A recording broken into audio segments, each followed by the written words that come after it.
Okay, we're going live on YouTube.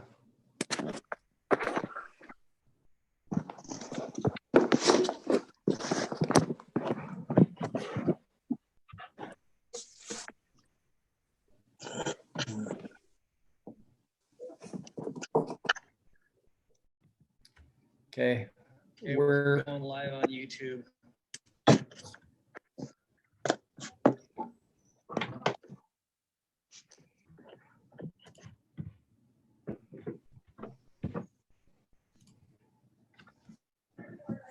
I think we're live on YouTube now. Let me check.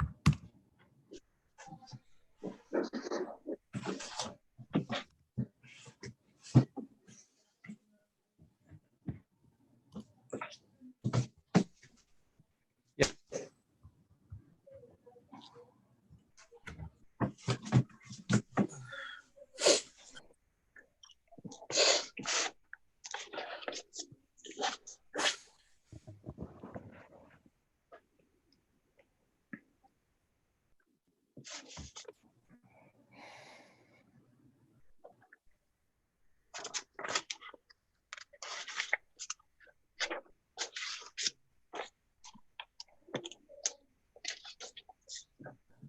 Hi, Sarah, can you hear us? Yes, I can hear you loud and clear. How's Okay, everybody good. doing? We're doing good. Just as a note, we're live on YouTube right now. Okay.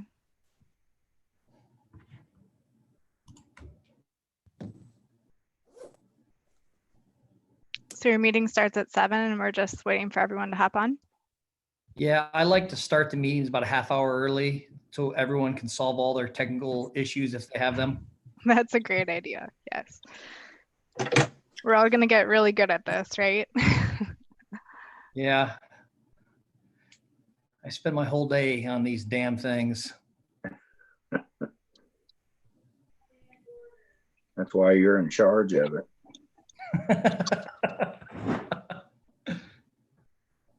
He's important.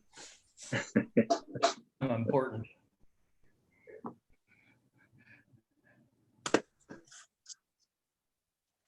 Hey, Ron, do you have us?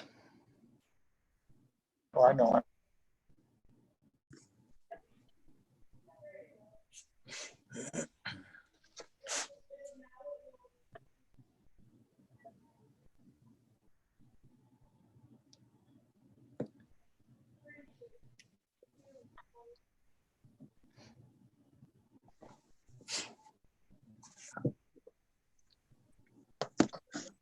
Hey, Ron, do you want to do an audio test real quick?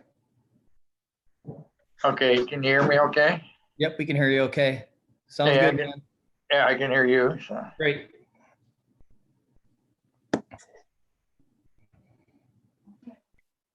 Okay, thanks.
Can you hear me? Yep, I gotcha. Just goofing around with something. Thank you.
Hey, Brian, Hey, audio's good.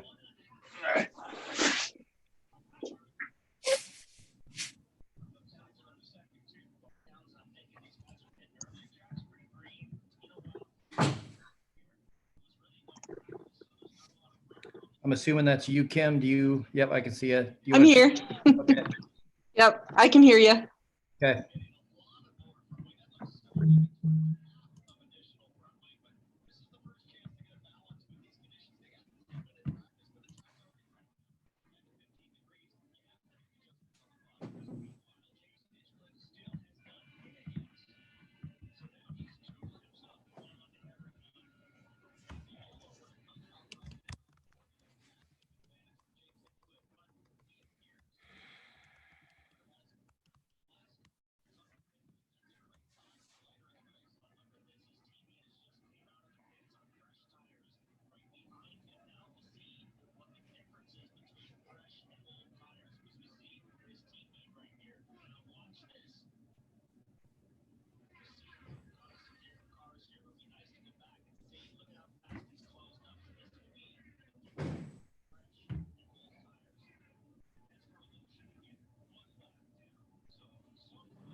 Oh, I wonder if I sent the link to Steve.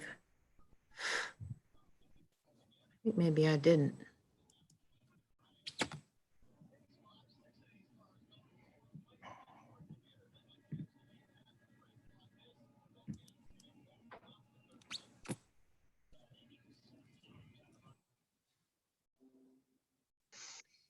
Want me to try to call him, Deb? Yeah, you can if you want to. I'm going to send him the link too.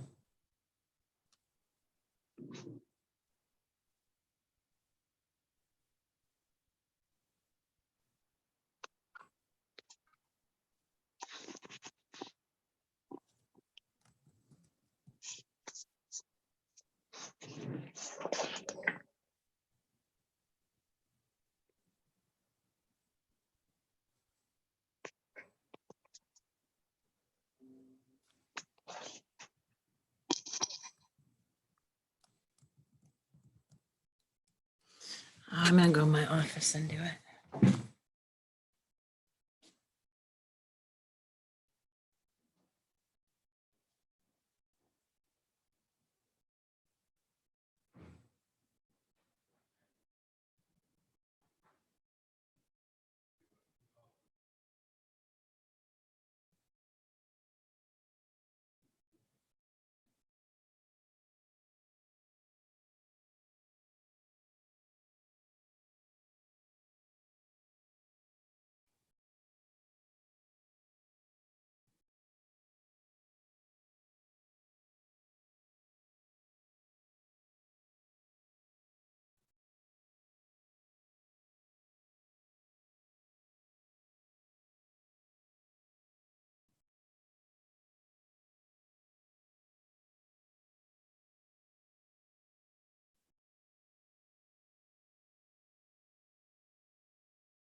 Well, it's 7 o'clock, guys. I think we'll go ahead and get started here. Same kind of thing as last month. We'll do a roll call vote again on anything that it needs to be, has a decision to be made. And then also, if you're not called upon, if you could please state your name as to who's speaking before you speak. So we'll go ahead and call the meeting to order tonight. I need a motion to approve tonight's agenda. I'll make the motion. Here, let me unmute. There we go. Jim, you're unmuted. Okay, make the motion. I'll second, Rod. Okay, motion by Jim, second by Rod. Roll call, Jim, Aye. Bart, Rod, Aye. Levi, Aye. and Ron. Aye. All right. I didn't see any corrections to the last month's minutes unless one of you guys did. We'll entertain a motion to approve the minutes. I'll make a Jim, motion, Rod. Okay, motion by Jim, seconded by Rod. A roll call, Jim, aye. Bart, Aye. Rod, Aye. Levi, Aye. and Ron. Aye. All right, we'll move on to visitors. Main Street Director, Kim. How are you tonight?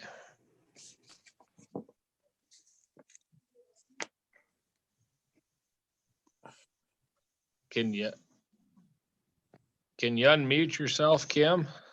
I did unmute myself. There you go. Oh, now I'm unmuted by the host. Okay, there we go. Okay. All right, our activities in April.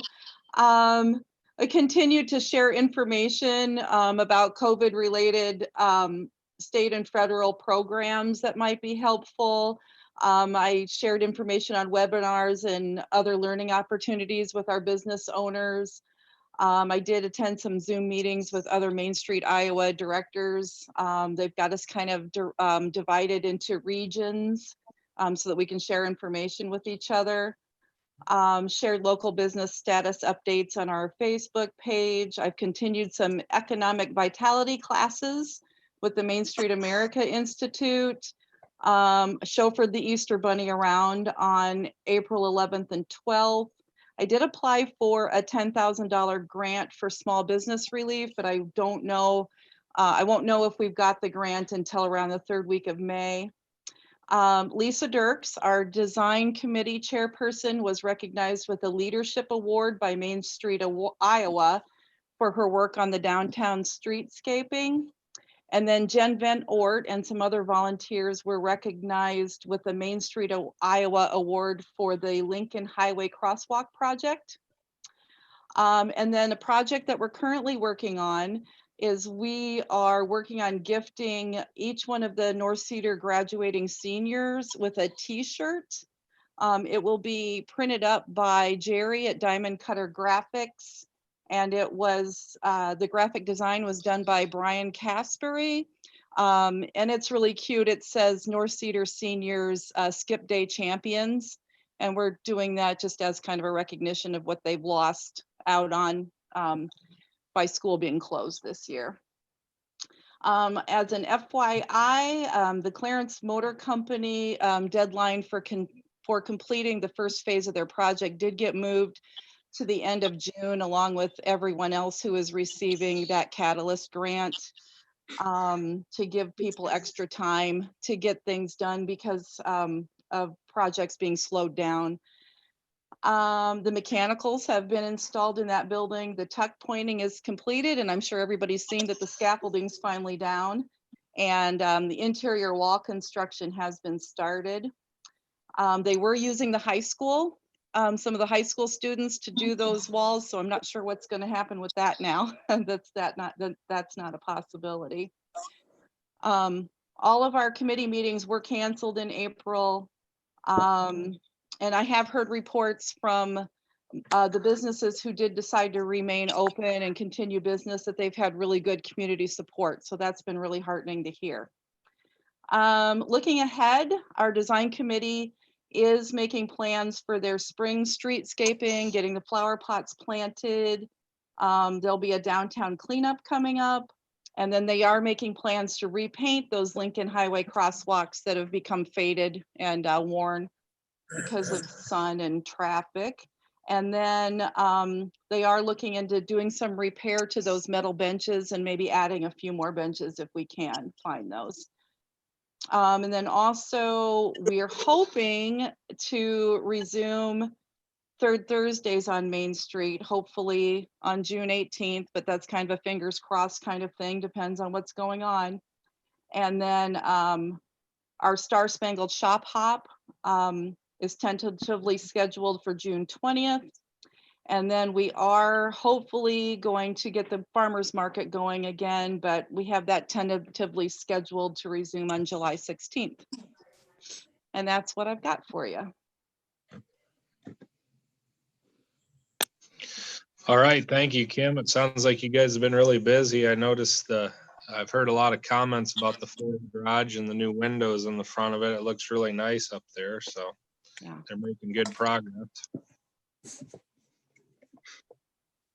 Council members, was there any questions for Kim?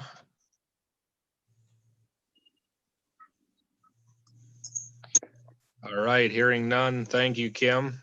Thank you. I think we'll move on. Sarah, can you hear me? Yep, I can hear you.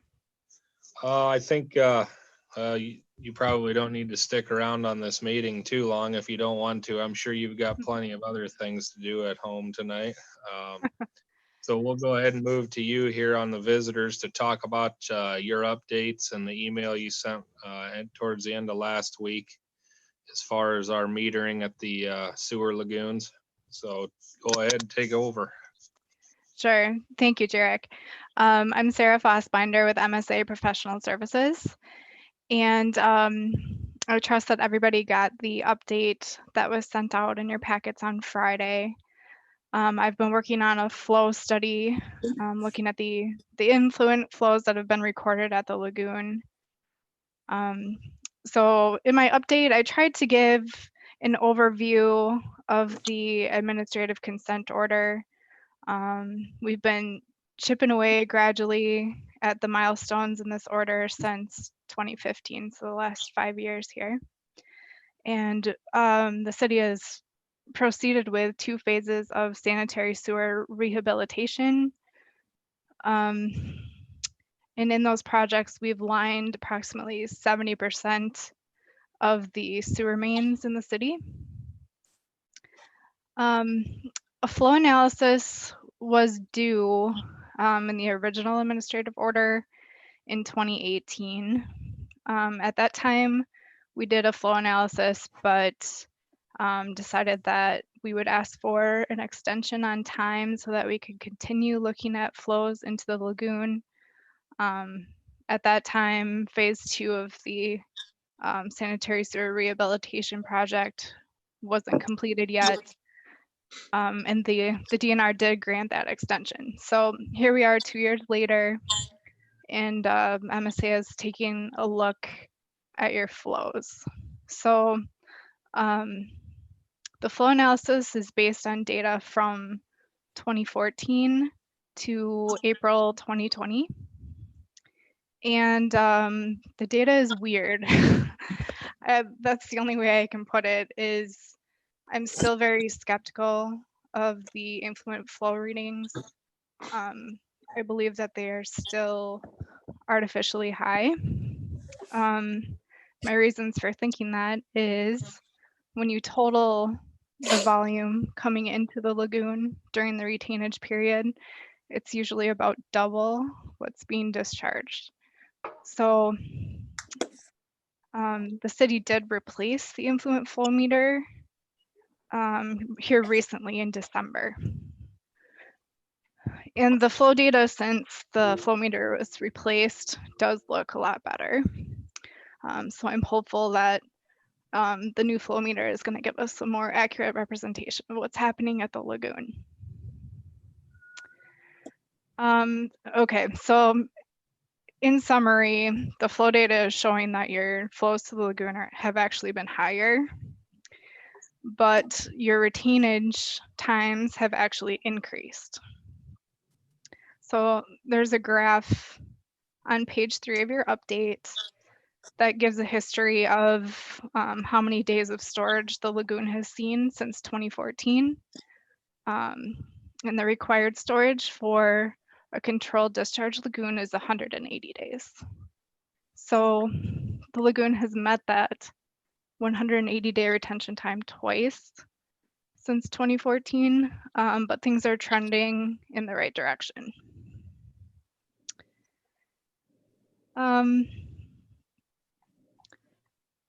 I was able to get a hold of Terry Jones in the DNR field office this morning, just to talk to him a little bit and see what his thoughts were on this conflicting data that we're seeing. And he did think, he was optimistic that if you requested another time extension, so we can continue to track the flow data with the new flow meter installed, he was hopeful. He was optimistic that the DNR would approve another extension if that's the route the city wants to go.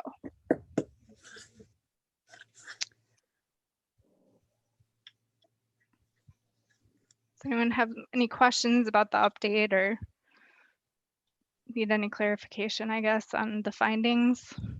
So Sarah, if we're able to keep the water in there for 180 days, even though our flow is higher technically, will we be in full compliance then? Or will they ask us to do more since the readings are kind of off now? Well, I think they would want the city to have a flow meter that is working properly. I would say if you're able to hold the 180 days of water consistently, and you're not violating any of your other permit conditions, contaminant wise. So I think as long as you're holding 180 days, that's really what they care about. But when it, down the line, at some point in the future, you're going to be looking at an upgrade, as the community continues to grow, and your new facility is going to be based on these flow readings. So you want them to be as accurate as possible. So you're not designing a facility that's, 3 times as big as you need it to be.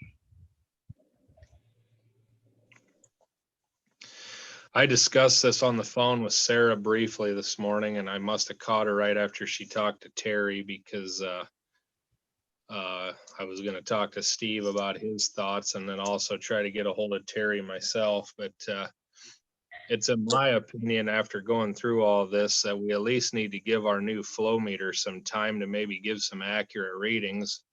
And then furthermore, as Sarah stated in her summary that she emailed last week, 2018 and 19 were 2 of the wettest years on record, which I believe obviously with our inflow and the problems we've been having was a cause to some of those high readings.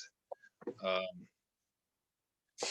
I guess I would like to see the council look at the possibility of asking the DNR to grant us some more time to get some better flows analysis before they look at moving on to the next step right away, which, as we all know, would be a costly event. Steve, do you have anything to add to that you've seen since you've started here?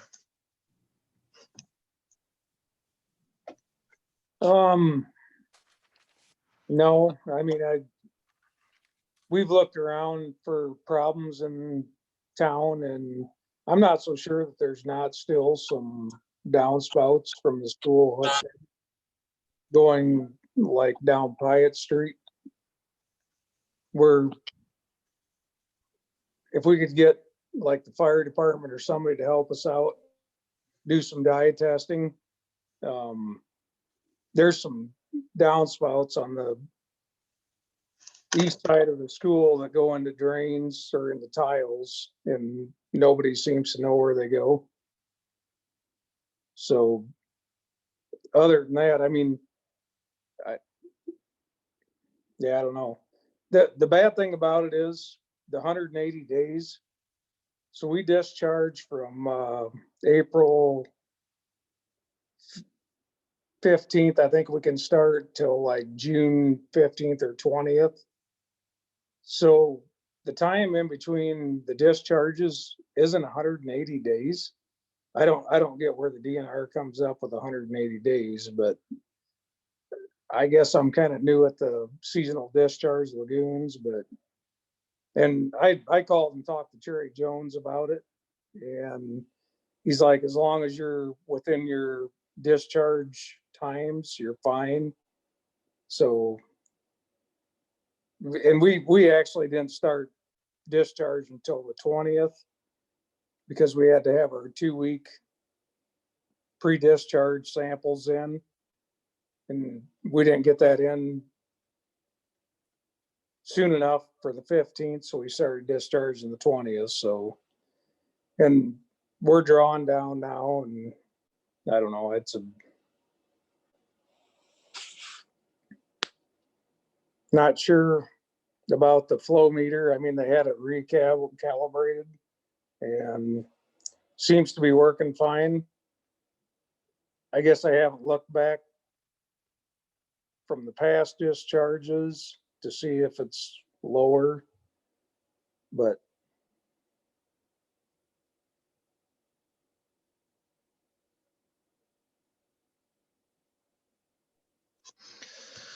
All righty, Sarah,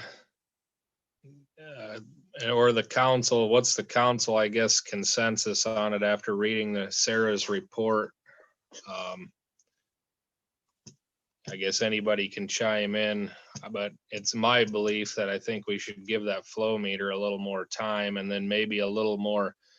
I would like to see another 2-year extension, and I think also we need to continue to work towards maybe some of those simpler things like Steve had mentioned, if we do still have some pumps hooked up, which is a good possibility. And then also, the possibility of those, like the school situation, that's been an ongoing progress at work over the years. I know the fire department's done a lot of testing up there with running water down stuff and dye testing, and so we've come up with some answers, and others it's just kind of a dead end street. But I think we need to continue working on some of that. But I believe that the unusual wetness of the last 2 years, and then that flow meter being new, I think we should at least give it a year to see what kind of analysis we can get out of it.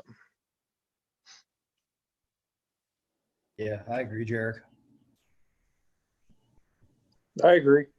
I mean, Sarah, you kind of stated right there that we kind of want the most accurate information we can get before they impose another order on us, that we have to add another cell to the lagoon and spend another multi-millions on a situation like that with, I don't know what kind of percentage you could put on the growth of Clarence since our lagoon was built. I know probably since the main street started up, and our businesses downtown seem to be a lot more thriving and busier than they were, say, 10 years ago, maybe, or 8 years ago, whatever. The housing, there's been a few more houses being put up in Clarence in the last, 5 to 7 years, and still continuing, but I don't think we're seeing the growth at a rate that would cause us to have to put in another sizable cell at the lagoons, because it was my understanding Anderson Bogart designed those lagoons that are out there at the time in the late 90s for a 20% growth, if I recall, to Clarence at that time. In my report, I assumed for growth, basically one family coming to Clarence every year. So something like 3.5, 4 people every year for the next 20 years. Does that seem reasonable? Yeah, I believe, Deb, what's our current census? I've always said Clarence is 1,000 people. I know it's strayed 10, 15 people either side of that for a number of years now. Yeah, I think I put the 2040 population at 1,050 people. You're unmuted now, Deb. Sorry, I muted you because you're getting feedback. Yeah, the last census, it was 974.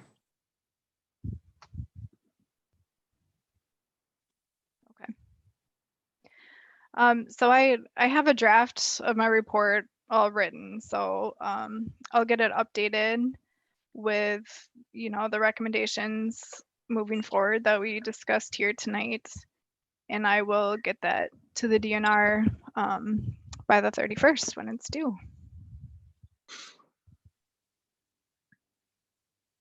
Okay, Sarah, sounds great. Council, is there any other questions for Sarah tonight? This is Ron. Do we need to make a resolution to ask for an extension or not? I mean, it never hurts if you want to make it official. don't know that it's necessarily needed, but it never hurts. Well, Sarah, you'll kind of talk to them as part of that report and tell them that that's kind of what the city's asking for, correct? And I guess if we have to go further with it, then, you know, you or somebody will have to let us know what we need to do in that aspect. Sure. Yep, I can do that. We will print off 10 copies of the report to you and send them your way so you can all have your very own copy. Some exciting reading for you. Okay. All right. Thank you all for having me tonight. Okay, thank you, Sarah.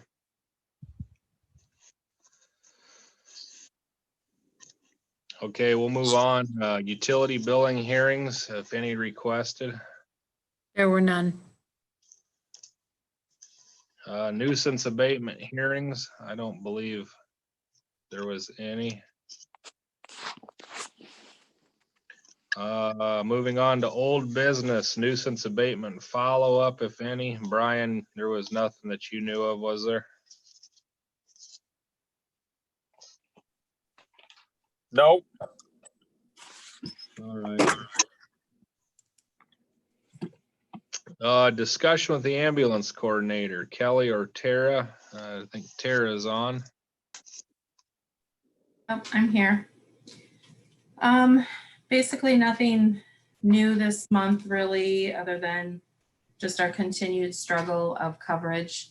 We're short EMTs, as it's been with people moving out of town. And we have other towns that have been covering some of our calls this last month. We sent an email to all of the state had recommended we emailed all of our neighbors, just kind of giving them a heads up of our struggle. And so we did that, notified them all and told them we appreciated, their help. As any towns in Cedar County that struggle, we all help each other and appreciate it. We did have one former member, Mary Winecoop, has agreed to help us on a temporary basis for a couple months. So she's taking some shifts. So we're asking if the council needs to officially approve her on our roster again. But she can run as an advanced EMT with the RN exemption. So we're happy to have her help us for a while. Is that something the council has to approve? Yeah, council, we'll go ahead and, is there a motion to approve Mary back on the service on a temporary basis? I'll make a motion, Rod. I'll second. Okay, motion by Rod, seconded by Levi. Roll call, Jim, Aye. Bart. No, I take that as an aye. Rod, Yes. Aye. Aye. there you are, Aye. Bart. Levi Aye. and Ron. Aye. Okay, and that's approved. We can appreciate Mary helping out. Yep. With And her. we do have one more application we've gotten for a driver. We will be meeting here in a few days and we'll be voting on him, and we'll bring it to the city council next month to start ride time.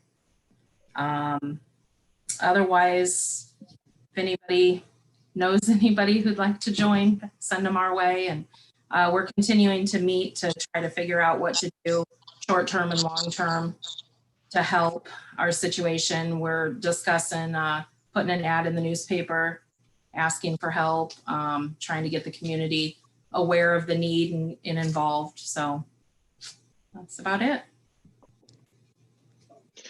Did Kelly pass her EMT class, Tara? Or haven't they finished They yet? haven't, yeah, I think she did pass her final and everything. I think she got 100% on it.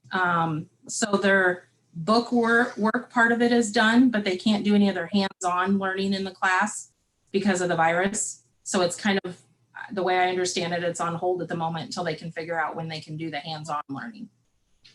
So. Okay. Mm. Well, again, if you need any help out of the council or myself, if you ever want to, we do have liaisons. I know it's kind of hard to meet in a larger group, but the liaisons or myself, to come up with some plans for the future, whether it's short term or long term.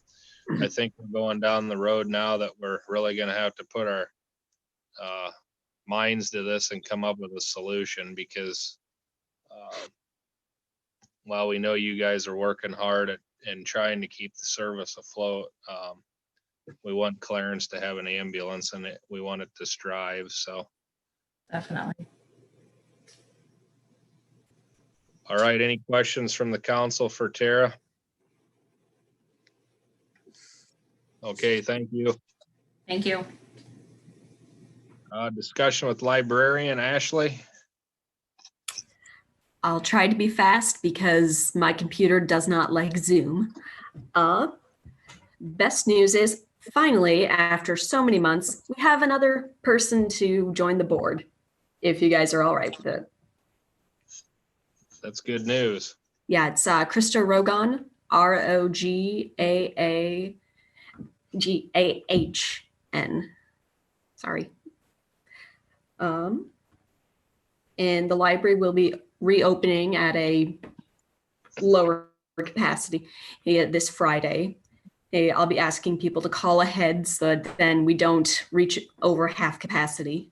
So, and I'm just going to be the queen of mean because quite honestly, we get a lot of little kids who don't understand, no, don't touch right now. So, and summer reading is still going to happen, though a lot of it will be takeaway and activities to do from home. I anticipate I'll be using videos a lot. Okay. Krista, I believe, lives over on Pyatt Street. So does the council want to make a motion to approve her as a new member?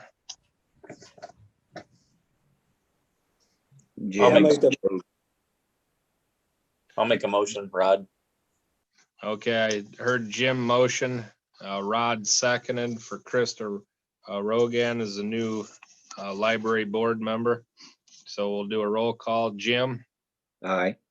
Bart? Aye. Rod? Aye. Levi?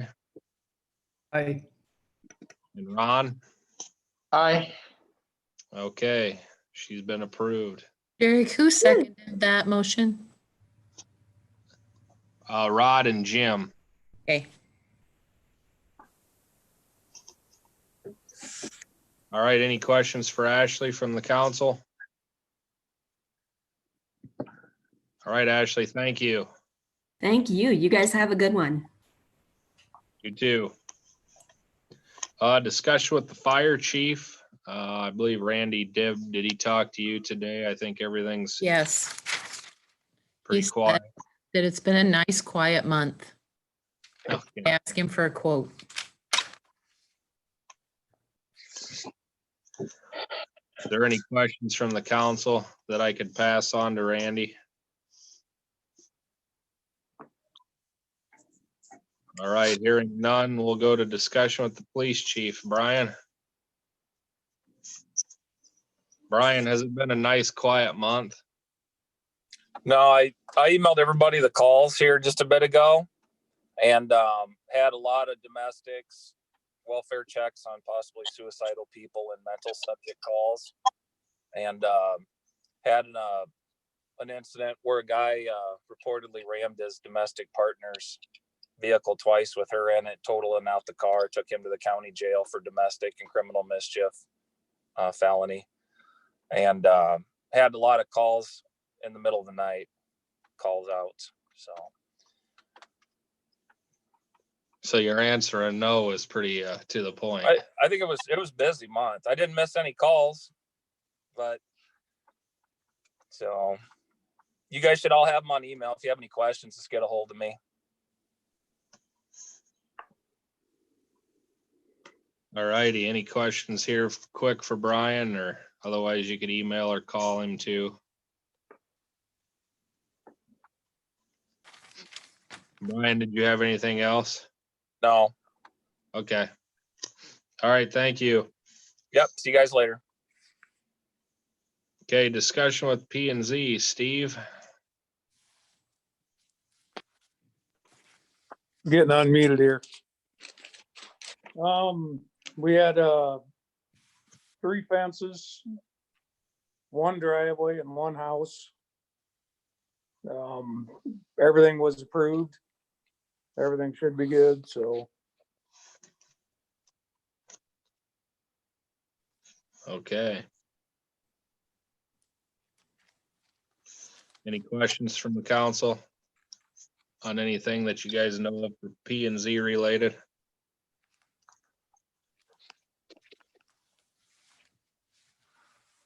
All right, we'll move on. Discussion with Public Works. Steve? Everybody probably seen, we got the street seal coated. Looks like they did a pretty good job.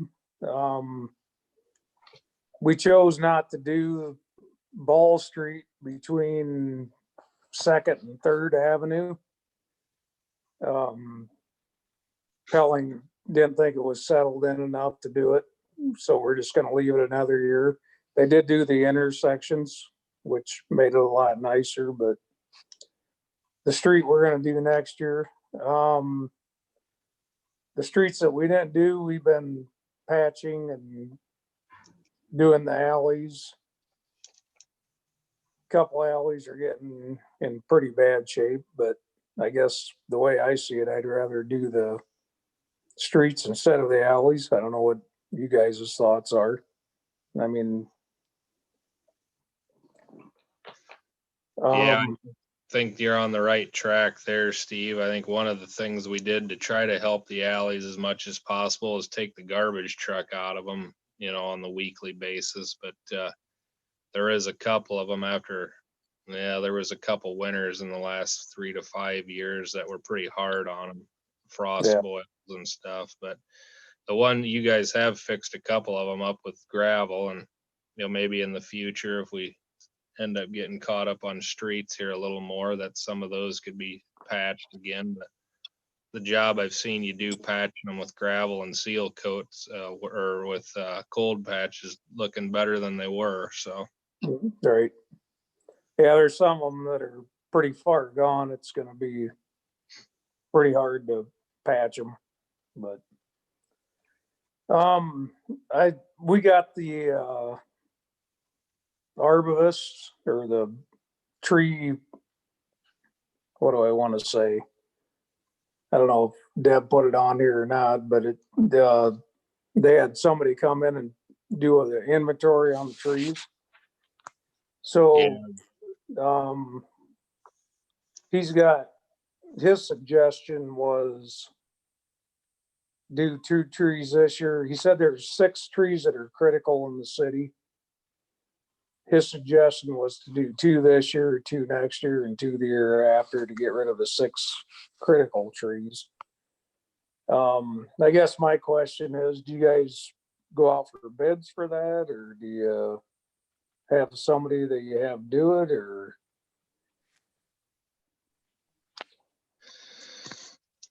Yeah, I think it's probably smart to go out and get some bid checking on that. I know last year we had Cy remove a couple larger trees, and he did a bunch of pruning through town to kind of help the ones that were hanging down over our streets, and the potential of hitting the top of the garbage truck and that. But Right. It's probably a good idea. I don't know who you guys used to use, Steve, or if you have anybody that you're familiar with, but Go ahead. A couple bids, I think, and that's always good. Yeah. We the last couple of years that I was at Stanwood, we had Bickneys do it, but I don't want to say anything on YouTube. That's it. Yeah, I think it's a good idea to go out for bids. Yeah, we never had any trouble, I don't believe, with anybody that the town's ever used. We've used Bickney's before. We used, the ones that used to be south of Stanwood. I don't even know if they're doing it anymore. We just always had to remind, that we had to get it done within the fiscal year. We budget every year for it, and sometimes some of them were cutting it close or not getting it done within the fiscal year that it was budgeted for. So, Right. Yeah. So I'll get some bids for tree removal. There's a couple different people that I know that do it, so. sure. Recycling, what's everybody's thoughts on that? I need to call Kurt and see what Clinton's got going on, but the Cedar Rapids thing, it's basically the garbage truck and having to wash it out every month. And I called a couple other places up there, and they basically don't even want to deal with it. So, and I know Kurt's taking his to Clinton, but I haven't talked to him to see what their arrangements are down there, or I think they do the trailer thing just like we do. But Well, I think it'd be worth checking in on it, Steve. I guess after I thought about it a couple months ago, we've been taking it to Macokota a number of years now, and there's really no straight shot to Macokota, hills and curves and everything in between. And Clinton's probably only, 10, 12 miles farther one way, I suppose, but I guess at least it's a straight shot on state highways, in the winter time too. That should be decent road to get there and back. And if it's our last resort, we may not have a choice if we're going to continue to do recycling the way it sounds. right. And the other thing is, Will just texted me before the meeting, and he said his neighbor's got a huge pile of cardboard out again. Well, last month or 2 weeks ago, it wasn't his neighbor that had it out. But how do you guys want us to handle that? Do you want us to skip the huge piles and get everybody else come back, top it off, and what we don't get, they get to put it out next month or 2 weeks or? Yeah, short of notifying them though, Deb's gonna get the phone call, and that's why I guess I made the decision a couple weeks ago to have you guys just get the garbage truck out and throw it in that, because Right. we've gone down that road before and not picking stuff up because they were full, and Deb can't catch a break off the phone and wondering what's going on, even though, some of them are, obviously we know the positives of recycling, but we don't have unlimited resources to be able to fit, piles and piles on either. So, Right. I guess my thought is, if somebody has a huge pile out there, skip it, get everybody else's, and what you can get on at the end of the route, take it. But it's not really fair to the other people that, and I realize everybody's ordering stuff off the internet now with all the circumstances going on, but does the council have any ideas on that? I think Steve's idea is a good one there, somebody that's got a great big pile out, would take what we can, but anything else may have to wait till the following time. Yeah, I think that makes sense. the more people we can get their recycling, the better, I think.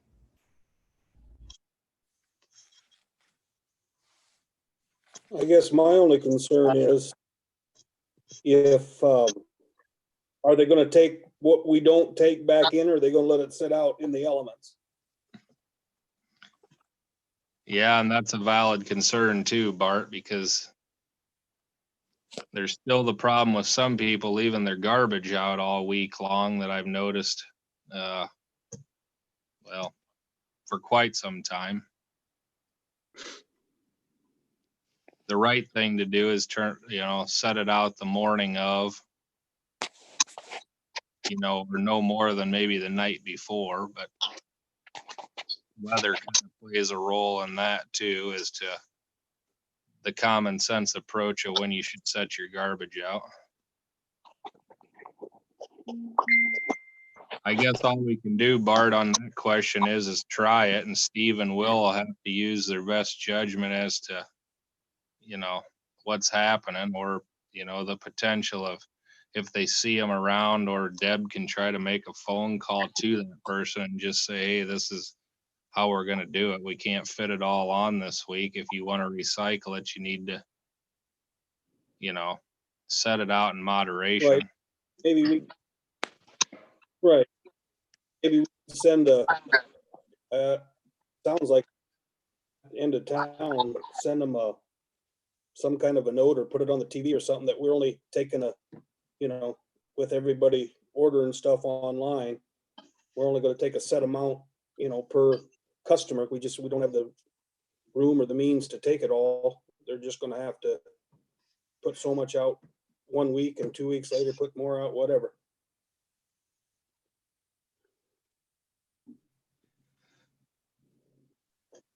Well, Steve, I think you came up with a good plan. You and Will have to be the determining factor on what's working and what's not. And if we need to come up with something different, then we will. So.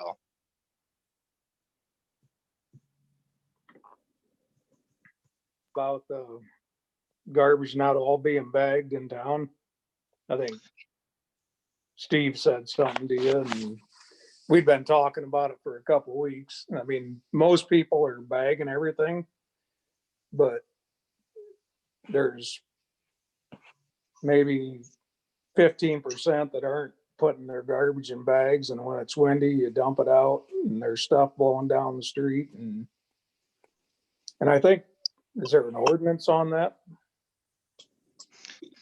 I believe there is, but I think there is. I don't have my book in front of me as what that code section says, but I suppose if there's not, to me, it makes sense that it should have to be bagged. We don't have the one-armed garbage truck, and especially in these trying times with what's going on, I think it makes even, more sense that it needs to be bagged. And I don't know, Deb, do you recall if there is an ordinance, or we've sent letters out for that before, haven't we, or put it on their water bills?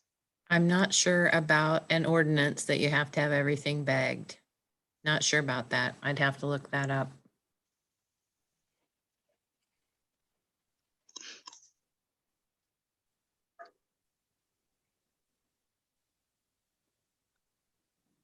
I mean, I'm not sure that, to me, it doesn't even make sense that you would need an ordinance. I think the council can just, enforce it as that's the way it's going to be. And I think we should probably send a letter or, put a note on water bills, or put it on Facebook, do whatever we need to do to make sure that the citizens are bagging the stuff up at least. They can set their can out, but at least no loose items in it, like Steve said.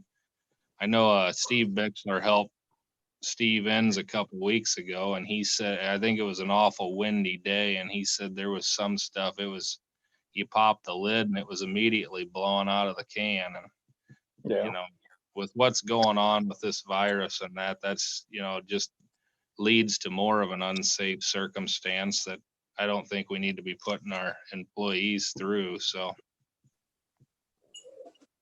does the council have any thought on that? Or do you want Deb to put it on Facebook and give it a little time here? And like I say, the city guys could be the determining factor to that too. So you don't bag your stuff up, you don't get it picked up. Simple as that. Yeah, I like that idea. I do too.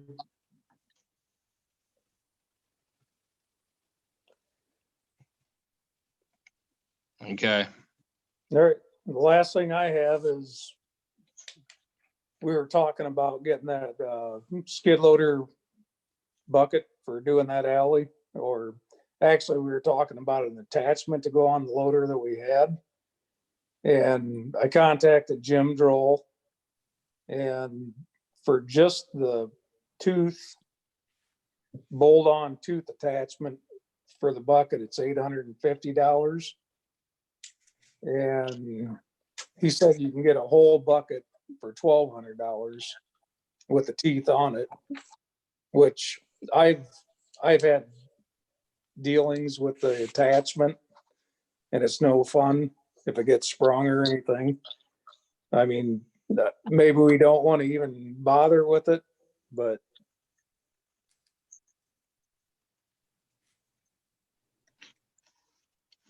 Currently, you guys have a snow bucket and then just a regular straight bit dirt bucket, correct? right. Okay. And that straight bit bucket probably benefits you like for finishing stuff, where like the tooth bucket would be more for, rough grade or rock or harder dirt. Right. So, Peeling up sod, right. you're gonna redo it or do an alley, but How much use are we gonna get out of it? well, we're gonna get one alley use out of it. I mean, yeah. That's the whole thing, Rod. It's It's a pretty big expense just for one alley, I guess. yeah. I guess if we were gonna do some more finish work or digging with it, it would be okay, I guess. I assume in the future, Steve, you guys what you did out of the lagoons on the center lane was kind of long time coming. That looks nice, and gives you a little more base to drive on, especially the spring of the year when you're discharging to get out there and check things. But that looks nice with the rock on it. Yeah. Been doing a lot of work out there, trying to get that mess cleaned up. We've actually been cleaning up down by the green building too, hauling stuff out of there too, so. Out there at the lagoon, since we're on that subject, is that to the point I should maybe talk to Todd Winecoop about coming out there and, maybe with a little bigger equipment, the fire department could maybe coming up possibly if we can get together as far as the training burn that pile, and maybe we could level that site off a little bit better and clean it up again. I know there's ash and some dirt and that's built up over the years, and they could make it a lot nicer. I think I got a place to go with that big pile of dirt. Okay. But you been out there lately? Oh, it's been a week and a half, 2 weeks probably. Yeah. You'd probably be amazed if you went out there today. I mean, the big brush piles there, but yeah, I'm good with you guys wanting to do a controlled burn. We just been holding off till we could get all the soup, and we're basically just trying to build it up so the water runs off of it. It's not Right. just a swamp. So, we were out there today working on it some too. We've actually been hauling some of the stuff from down by the green building out there because it's not all full of sticks and brush and whatever, and kind of building up a base out there. So Yeah, some of that material is good base material. So yeah, I'm Right. fine if you guys are wanting to tackle it and have the time to do so. That's great. So But hey, if the fire department wants to go out there and burn, and here's the other thing I think. I'm not comparing Clarence to Stanwood, but Stanwood, you couldn't take anything out to that sewer plant over 6 inches in diameter.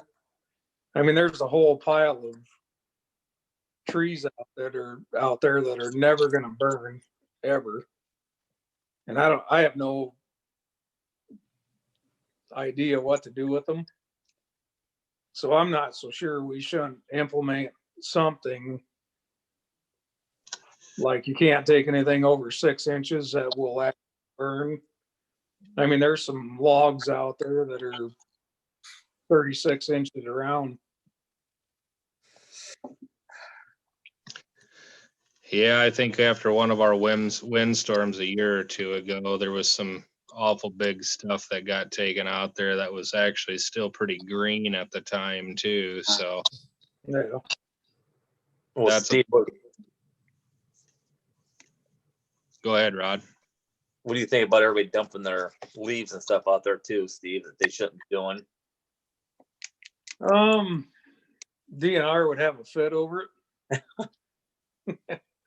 I know a couple towns that actually put up like snow fence or chain link fence and let people dump them in there.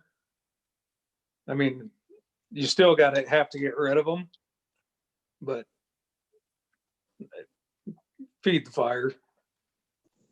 We don't need the city getting in trouble, Steve, is all we need. I mean, Right. you see, they're doing it when they shouldn't be, I guess. Right. Oh, there's all kinds of people that are dumping leaves and stuff out there. There's all kinds of stuff getting dumped out there. It's hard to stop it unless you lock it down, shut the gate every weekend. And even at that, people are still going to go out there during the week and dump stuff. And, you know, I don't know. Sounds like we might need to put a camera out there. Yeah. The leaf thing is kind of ironic because you can take tree branches out there with leaves on them and burn them, but you can't burn leaves. You know, it's kind of like Double-edged sword. right. So Yeah, there's only 2 signs out there at the gate that plainly says what you can and can't do, but the sign's only as good as the person that's going to stop and read it too. So exactly. So that's pretty much everything that I have. So does the council have any thought on the bucket for the skid loader? Steve, is it something? I'm not a big fan. I've had too many dealings with sprung bolt-on teeth on skid loader buckets, or those bolt-ons that get dirt and granular material jammed in it, and you got to beat it off with a maul and stuff like that. They're no fun to work with. So I guess if my thought would be if it is a need, and for $350 more, the entire bucket seems to make more sense to me. But I guess it's up to the count. It's up to you guys if you feel there's a need for it. I guess my thought is if you're going to hire somebody to do it, Jared, what's it going to cost you to hire them to do it? Can you afford to buy a bucket for what they're going to charge you for doing it? You know what I mean? Well, we found out real recently that there's not a piece of equipment that a contractor owns anymore that's getting less than $100 an hour to be on a job site. So 8-10 hours, you got your bucket paid for. So How much does something like that cost? I believe the bucket, $1,200. Yeah, bucket's going to be $1,200. It'd be a bucket with teeth on it for basically rough grading, like peeling up sod and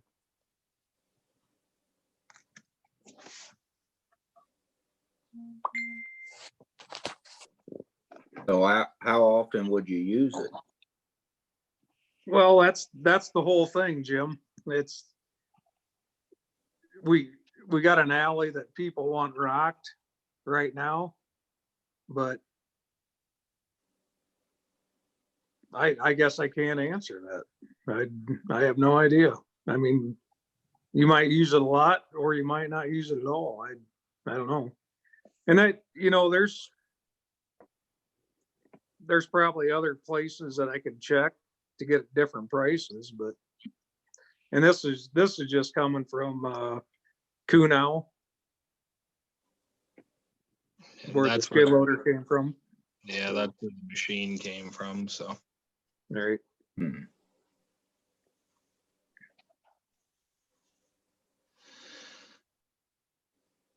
I mean, there's not hardly a street in Clarence that couldn't be peeled off on the sides. There's a lot of streets that, well, you drive around and look at all the storm sewers, the honeycombs, all those ditches are filled in. And I mean, I don't know how crazy you want to get, but you could, if you went after stuff to clean ditches out, you could use it every day for a long time. But I don't know if that's what anybody wants to happen or. Yeah, there is numerous spots around town at intersections where the radiuses have been pushed out over the years. I know one of them's at Kyle Mauer's intersection. I know Will used did some handwork there a year ago, but when we'd get any kind of rain, it'd sit full of water at that intersection for a number of days because the water wasn't getting to the catch basin behind. That one could be peeled down, stuff like that is all an option. My other thing is too, the attachments you get for a skid loader will always hold value in the case of us ever deciding to go, or, the city ever deciding to go a different route. There's still value in those attachments if it was sold or traded off with the machine.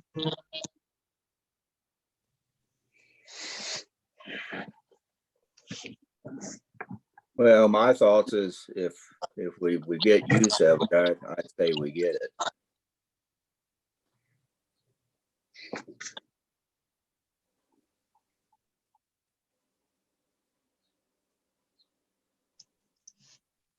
Yeah, again, if we can do it ourselves for what these contractors are getting anymore for, an hourly rate, you're gonna get your money back in a hurry.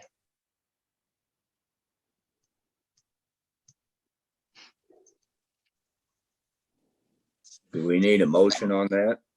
Have we Yes, got I a bid on that alley? No, we haven't, Rod. Not that I'm aware of anyway. I haven't contacted anybody. I don't think it was in the works before I got here, so. Are they gonna pay for any of the gravel? Do we even find that out yet? I They pretty Don't much think said it- they pretty much said they weren't the last time I talked to them, Rod. Yeah. Or so are we gonna spend the money then or what? Well, first of all, like Steve said, we need to get it down below grade so that we're not burying the manholes for the sewer in that alley. If we are gonna add rock. That's why I say, are we gonna do that or are we not gonna do that?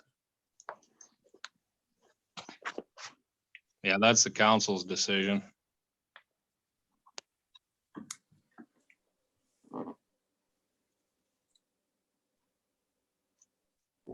Well, I'll if give they're- Don you guys his number if you want to talk to him.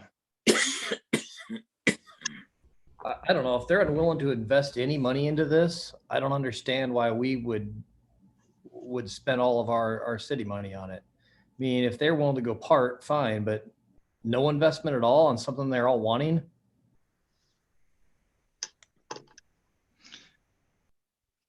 Yeah, the last I heard out of Don, what he talked to his neighbors, they felt that it's an easement, and if a lion ever comes down there to fix a power pole or a down line and tears it up, and when it's soft ground, if they had their money invested and it wasn't fixed up right, they'd be out that money, I guess, is the way he stated it. But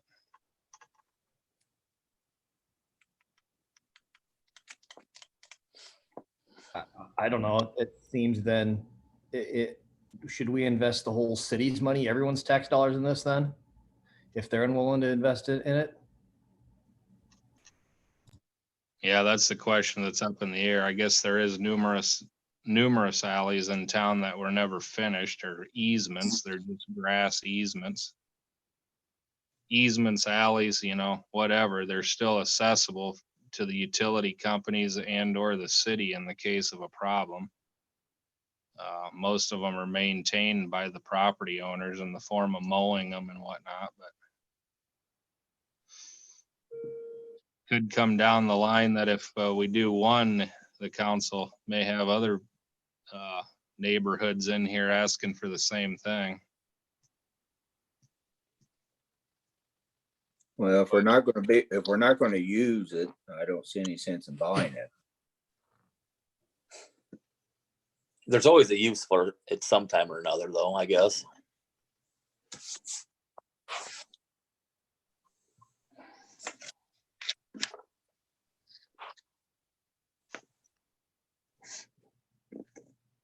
So what was the whole reason behind the alley getting rocked? Was somebody putting a garage back there? Or?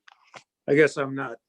Yeah, I think there's 3 or 4 people that have campers that live on 7th and 8th Avenue now, and I think one was looking at the possibility of putting a garden shed or storage back there and maybe wanted access.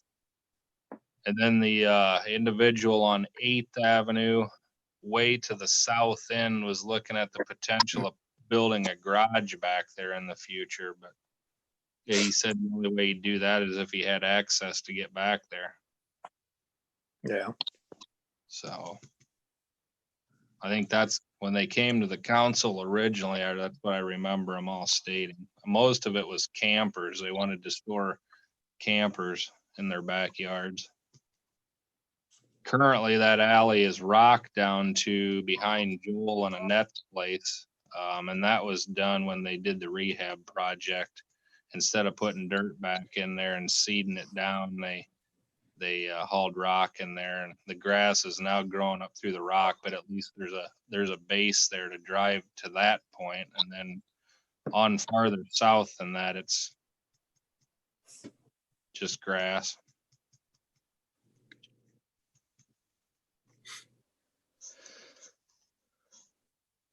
Well, So I guess we've discussed this, I don't know how long now, so I say either we table it or just, I don't know if the expense is worth it. you're talking the skid steer bucket, Jim? Yeah. Okay.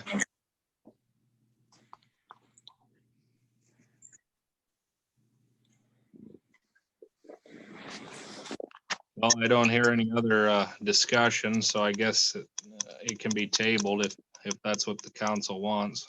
Maybe we can look into it a little further. You guys can talk to Steve and maybe he can come up with, the need for it or whatever, so.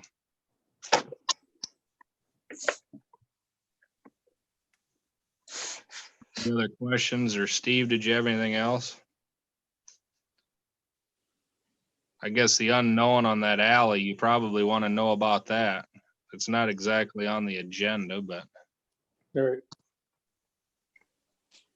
I know I get harassed about it a lot. Hey, I'm gonna real quick. We're getting a lot of feedback. I'm gonna mute everyone again.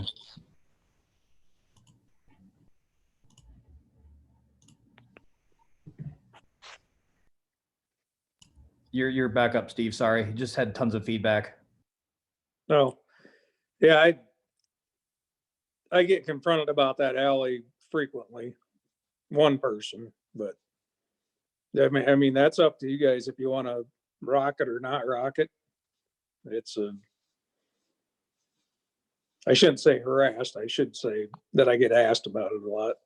So they obviously want it done, but whether you guys want to do it or not, that's totally up to you. So.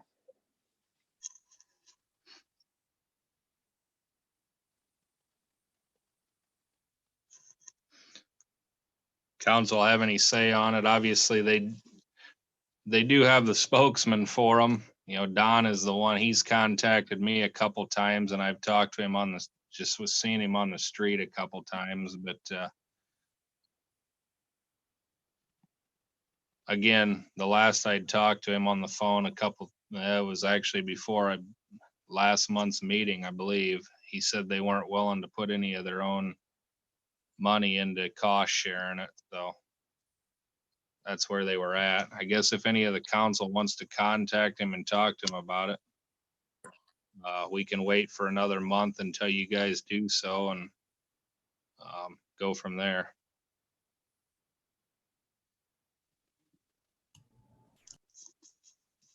Don't you think that'd be setting the precedent? Sorry, Jim, we missed the first half of what you said. Oh, okay. If we gravel that, if the city does that ourselves without sharing any, or having them sharing any costs, don't you think that'd be setting the precedent?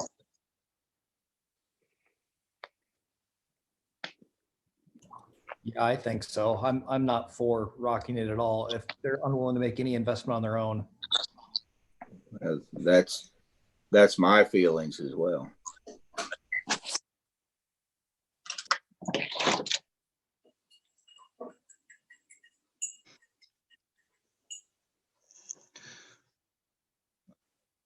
I could report that to Don if that's what the council wants me to do, and they could come up with a plan then from there. That sounds good to me. Okay. That's what we'll do. All right, thanks, Steve.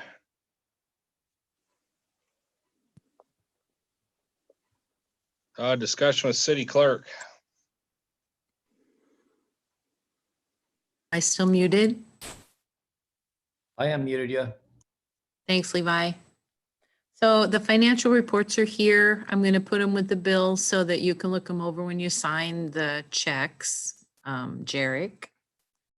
There were a few more bills. I emailed them out this afternoon.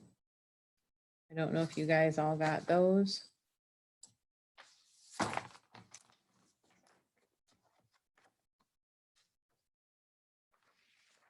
So there was just that list that I sent out. I don't know if you want me to read them. I don't really think I need to because I'm sure everybody got them. So that's about all I have.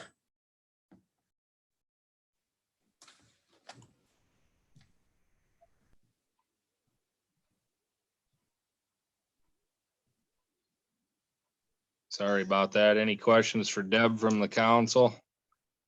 If not, entertain a motion to approve the bills.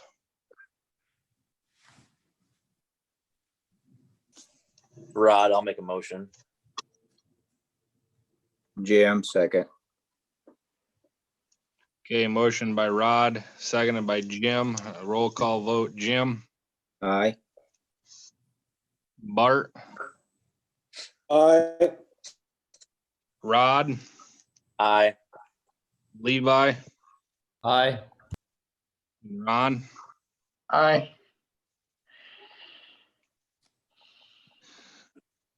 Okay, motion carries. And sorry, Deb, back to discussion with you, the possible, you had on here the measures for when the city office reopens. I'm not sure that we've heard. I know this Friday, the 15th, it sounds like they're probably going to be a statewide, the governor will probably have a conference again as far as where things stand, especially, it sounds to me like from a public entity standpoint, courthouses and city offices and so on. Maybe we'll know more then, and as far as in the future, being able to come up with a solution and a plan for our city offices. I was thinking about something that Jim and I had talked about not too long ago about my office, making it safer in general, so that the door maybe would remain closed and people could come up to the window to contact or to do their business, to conduct their business. So if there a way to maybe like put maybe plexiglass in the window, maybe have an opening at the bottom that people could pass their papers through. I don't know how difficult that would be, but it was one idea that I had. Just to keep people from walking right up to my desk like they always used to when the door was unlocked. It's just something to think about. I sort of, was hoping maybe we could have somebody look into it a little bit.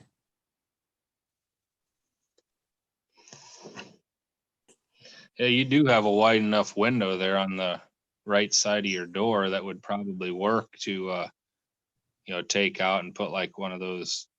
I think most of those are like a safety glass or whatever. Yes, that's what I sort of had in mind, something like that maybe.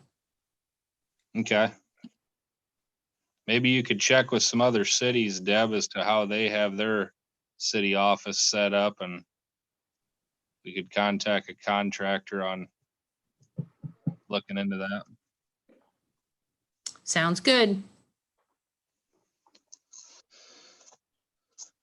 All right, correspondence and communications. EMC insurance claim for the That's left over EMC. from last month. That shouldn't have been on there. Okay, I thought we just discussed that. last month. We discussed the DNR tree survey and then talked with Steve about getting bids for tree removal. We received a draft of city annual examination and the auditor's report. And that was sent out to everybody. Basically, it says they had 11 findings.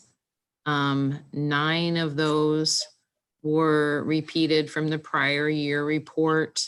They address issues such as lack of segregation of duties, separately maintained records not being included in the city's accounting system, separately maintained records having inadequate documentation and review and inadequate review of payroll records.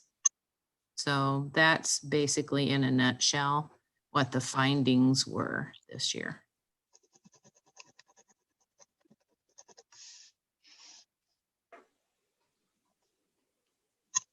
Everybody should have received that on an email. Okay. Any questions from the council on that?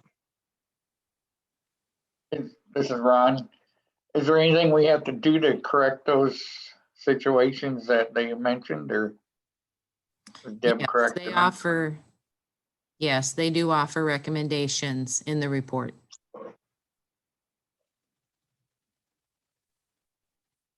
I think on some of those 9 measures, Ron, to answer your question, we have taken some steps to correct those in the past year, as far as signing the initialing the financial reports and so on and so forth. They're just looking at tightening up some of their measures, so. Okay, that was my question. All right, back to the street. Greg Rowan called to say the road crew did a fantastic job on Pyatt Street, which I believe is one of the streets that got reseal coated from, First Avenue to 7th Avenue. And as Steve stated, I did think they did a nice job, it looked like, this year on the street repairs.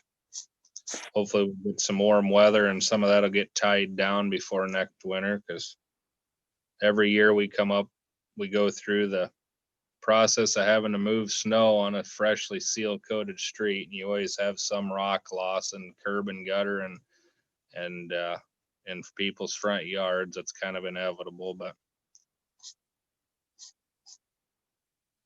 But new business, resolution to move money from fire savings to fire association. So this is the money that the fire department has gotten donated over the years, and it's a total of $122,000. And this resolution is just in order to pay that out to them.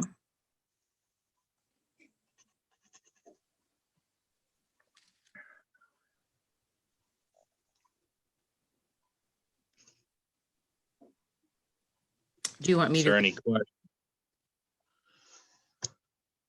Oh, Deb, I don't think it's necessary to read it. You basically just said in a nutshell what it was, unless the council has any questions on it.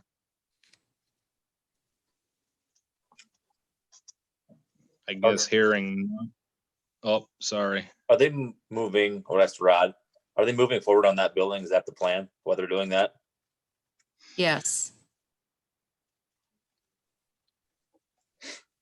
Yeah, slowly but surely, Rod. I guess we're getting close to our fundraising goal to be able to get the process started here. So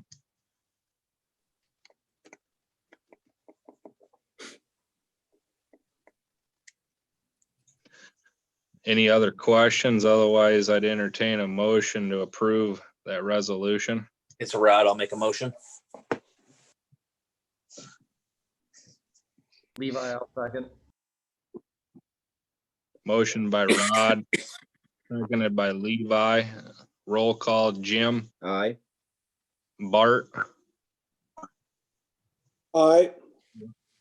Rod, Aye. Levi, Aye. and Ron. Aye. Okay, that resolution carries. Griner Building change order number 2. Deb, do you have that in front of you? Yes. So the explanation of the changes to the original project contract is they're using J-Mac metals instead of Central States. GB no longer contracts concrete.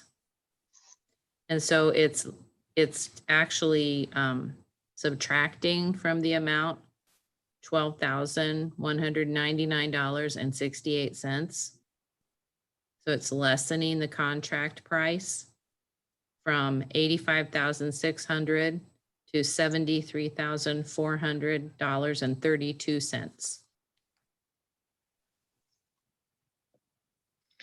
Yeah, and just so the council realizes, in turn for that, Welby Leaper here in town poured the shop floor and also built the drainage grate for the shop floor.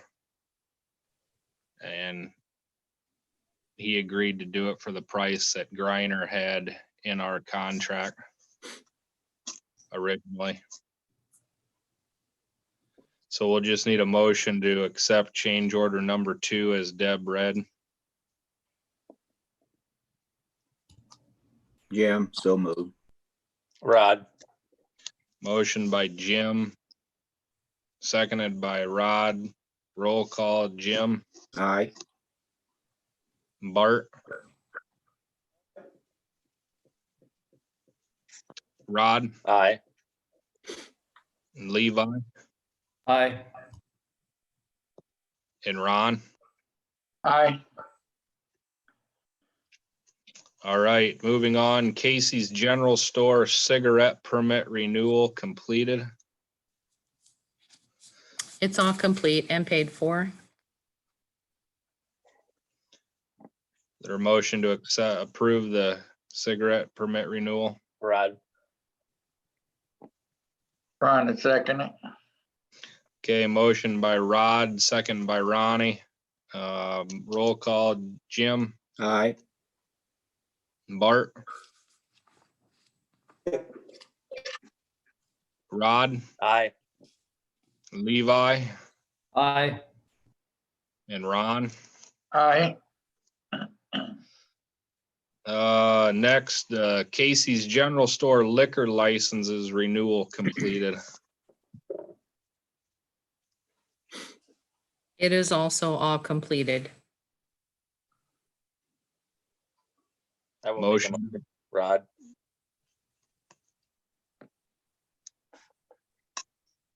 I'll second. Bart. Okay, motion by Rod, seconded by Bart. Roll call, Jim, Aye. Bart, Rod, Aye. Levi, Aye. and Ron. Aye. All right, and then we've got Loose Brick liquor license renewal, and it's pending. Deb, is that correct? It's still pending, yes. Any dram shop. Okay, so I think how we've handled that in the past is it's been okay to, upon, or, you know, the council can so move to, approve it. And then when Deb gets the paperwork is when that goes through. Is that correct, Deb? Yes. Make a motion to approve pending dram shop. I will second. Rod? Motion by Levi, seconded by Rod. Roll call, Jim, Aye. Bart, I, Rod, Aye. Levi, Aye. and Ron. Aye. Okay. All righty. Council persons' concerns tonight. Jim, None. Bart, none. Rod, None. Levi, Done. and Ronnie. Don't have any. All right. Well, thanks again tonight, guys, for participating in this. It's been an interesting couple months here, so hopefully we can all think positive and get back to somewhat normalcy here in the near future, possibly. On that, I'll entertain a motion to adjourn. Jim, so move. Rod second. I should probably ask Kyle. Kyle was in this complete meeting and I don't think we ever asked him anything. Kyle, did you have anything for us tonight? No, I'm doing pretty good. All right. All right, sorry guys. Jim motioned and Rod, did you second that? Yes, sir. Okay, roll call. Jim, Aye. Bart, Rod, Aye. Levi, Aye. and Ron. Aye. All right, guys, meeting's adjourned. Thanks again. Thanks, Jerry. Later, everyone. Thank you. Thanks.